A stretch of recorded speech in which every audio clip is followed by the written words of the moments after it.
How interesting. Democrats' hypocrisy on tariffs have been exposed. Guys, I did not, under no circumstance, believe that that was not going to happen. All right? Because, I mean, listen, we've been following along for a really long time, let's say, and the concept of tariffs are not new. They just aren't.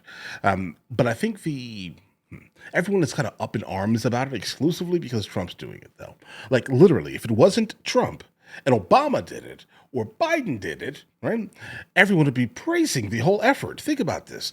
All of the things that basically, well, not all, a good amount of the things that Trump actually put into place during his first presidency, Biden had a chance to remove these things, but why didn't he? Right? He didn't because he knew that these things were working. Okay, so exactly like what I'm going to suspect after Trump leaves office this time, this is going to be the same exact thing. The next president, in fact, is going to keep a good amount of what Trump has done, specifically for the economy, in office and basically say that, you know what? This is what we're doing. These are the benefits of what we're doing. Bro, no, it's not. No, it's not. But either way, let's go and jump to this immediately. Let's see where this takes us, guys. On his tariff policy, pledging that these tariffs will bring back manufacturing jobs and provide funding for tax cuts that the American people badly want. Now, China's responding with retaliatory 34% tariffs on the United States. Those are set to begin on April 10th. Meanwhile, House Democrats, this is interesting, are trying to stand in the president's way with a vote to undo his national emergency declaration, that order that will give him tariff authority. But this newfound hatred of tariffs from the left stands in stark opposition to what Democrats were saying in the past. Roll the tape. Let's bring the receipts out, guys. In terms of tariffs, I think it's interesting to note that the average U.S. MFN tariff on Chinese goods coming into the United States is 2%, whereas the average Chinese MFN tariff on U.S. goods going into China is 35%. Is that reciprocal? What they have said is that we need to not worry about manufacturing in America because what we should establish is a policy of unfettered free trade. We don't need tariffs. What we need is to allow corporate America the freedom to throw American workers out on the street. We had a tire case in which they were flooding us with cheap domestic tires or cheap Chinese tires. And we put a stop to it. And as a consequence, saved jobs throughout America. It's so interesting how everything is basically flipped upside down. It's like the reverse game, guys. But either way. Emily, the context to that Obama soundbite is that he implemented, oh, wait for it, tariffs on China. I believe they were to the tune of 35%. So, oh, how interesting how you just have this riveting change in heart when the guy's named Donald Trump. Well, I'm glad that you provided this walk down memory lane, Kaylee, because the reality is that the mainstream media and these lawmakers are clearly amnesiac, right? And at the end of the day, when we have these retaliatory tariffs from China, this is the same country that sent spy balloons throughout our country. It's the same country that for decades now has infiltrated multiple sectors, intellectual property, physical, economic. The list goes on of the thieving that has happened. And it's the same country that lied about the release of a disease that became a deadly global epidemic. So I am grateful for a commander-in-chief that has the business acumen to go in saying this is an audit that we need. This is the most open economy on the planet, the most easy economy on the planet with the lowest tariffs. When did it become a right, not a privilege, to participate in the American economy? He has talked about that we will expect growing pains. And I think in the vein of the general malaise of the past, to have a commander-in-chief, again, that has strong and sort of maintains this attitude of like, yeah, it's going to be a bumpy ride for a minute, but it's going to be worth it. And mind you, with the backing of these unions, I think everyone take heart, put on your seatbelts. It might be a bumpy for a little bit, but at the end of the day, America is going to be so much stronger for it.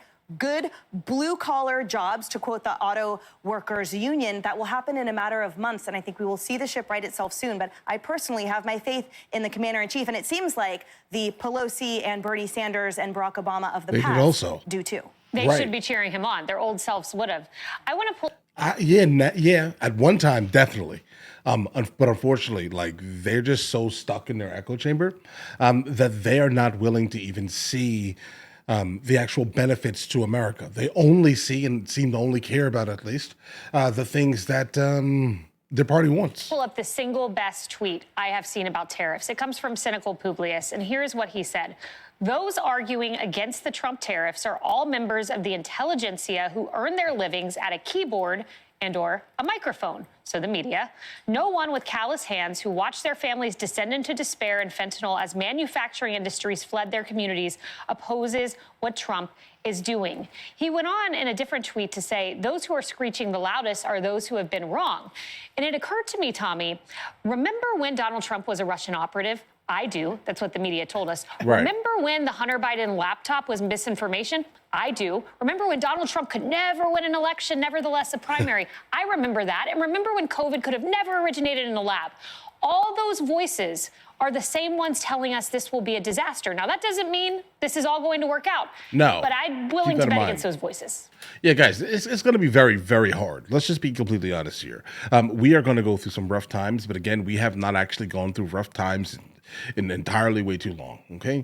I'm not saying that we all need to experience rough times. I mean, guys, look at the stock market.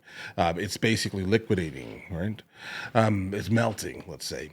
But the reality of the situation is, guys, we're definitely going to go through some rough times, but I do think that when we're done with all of this, things are going to be absolutely amazing, personally.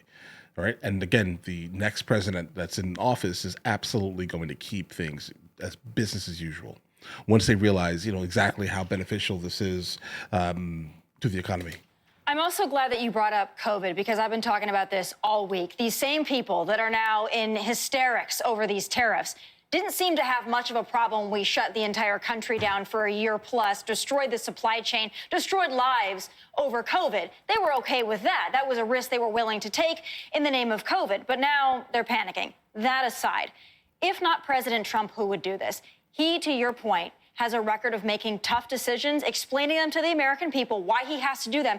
But if he didn't do it, who would do it? It's the same thing with DOJ. Everyone talks about we need to cut waste, fraud, and abuse, but when it comes down to actually making the cuts, nobody wants to stick their neck out. Nobody wants to do it. Same thing with tariffs. This needed to be done. We could not just continue this way in perpetuity. Somebody needed to do it. This president is bold, and he's standing in the fact that he's going to trust this process. He campaigned on it, and now he's actually doing it, and they're going into hysterics. Trust the process. Someone needed to do this and put America first. He's going to be the one to do it. Everyone's going to panic for a few weeks, but in the long term, my money is on President Trump. Yeah, it's a safe place to put your money, if history is any indicator. Griff, yesterday there were a number of people on the president's team who came out and said this is not a negotiation, not a negotiation.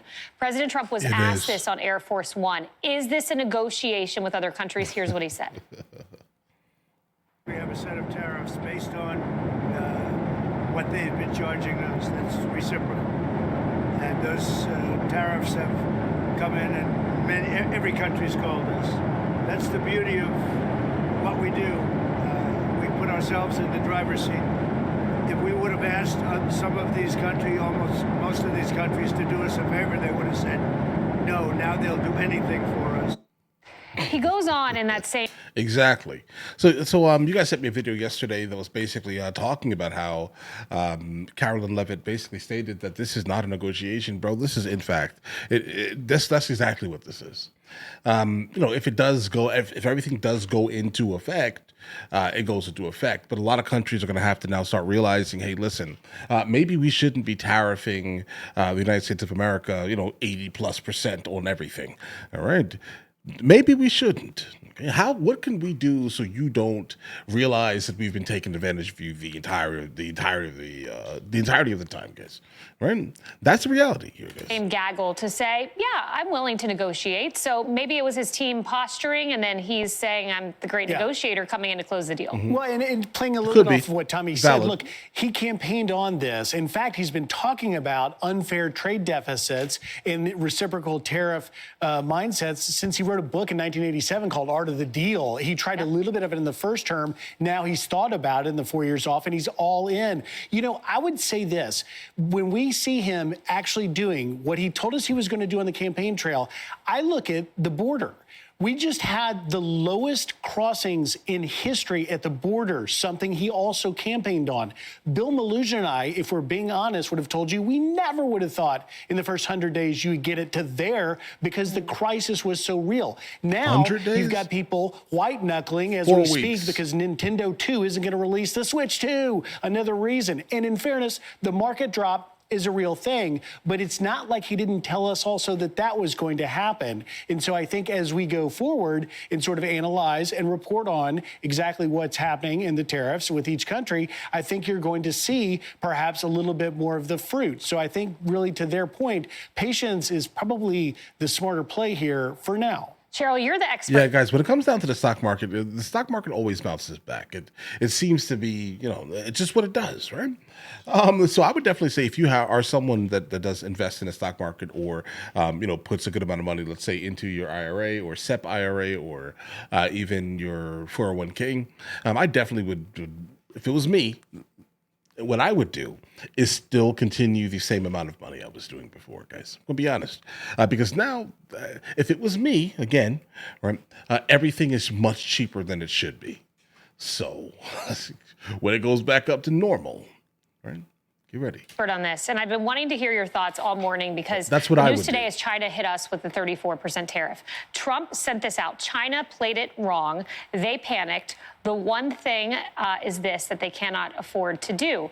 So what does that mean? Do you think he takes a play against China? Where are we at? Well, I think that what the president and what many have talked about is the art of the deal. And you're right. Donald Trump has been talking about unfair tariffs against our nation for since he wrote a book, and this is decades in the making.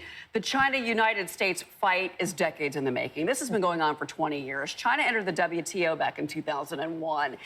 We've spent a lot of years getting cheap stuff.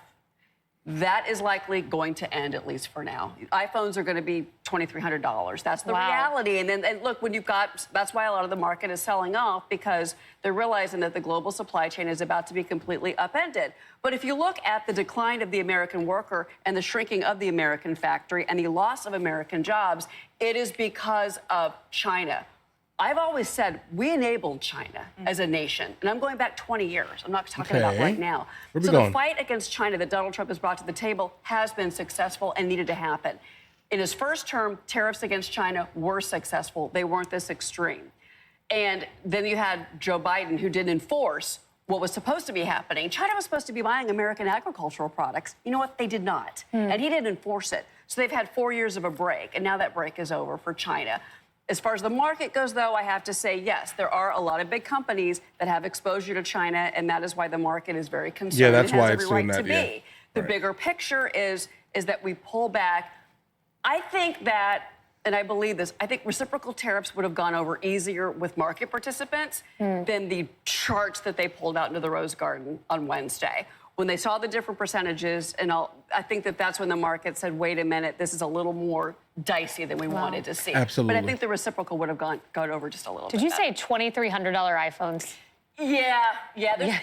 Automobiles are going to go up $4,000, $5,000, $7,000. Wow. But negotiate. Wall Street wants Trump to negotiate. Let's start talking. Let's figure this out. Okay, guys. Yeah, I can imagine a lot of these companies that are basically freaking out, and the people that are also freaking out by basically selling off as much as they possibly can, guys, right? This is not a good thing. I'm going to be honest. I mean, it's a good thing for the ones who are used to dealing with the market. It's a great thing for them, right? I'll tell you this right now. But for the companies that are selling products to us that are specifically building everything, let's say in China or Vietnam, right? Everything is going to go up. That's just the reality. I mean, I think as long as we can all sit down and understand that, hold on to your used car. The used car prices are probably going to go up also because I think that's what they did last time. Right? But hold on to your car as long as you possibly can. Don't buy a new one. Absolutely not now. If you guys remember 2022, if you guys bought a car during that year where the market was just super high, think of that again. Or more, or worse, I would say, personally. But all right, guys, listen. Let me know in the comments what you guys think. You guys all have an absolutely amazing day. Enjoy your day thoroughly.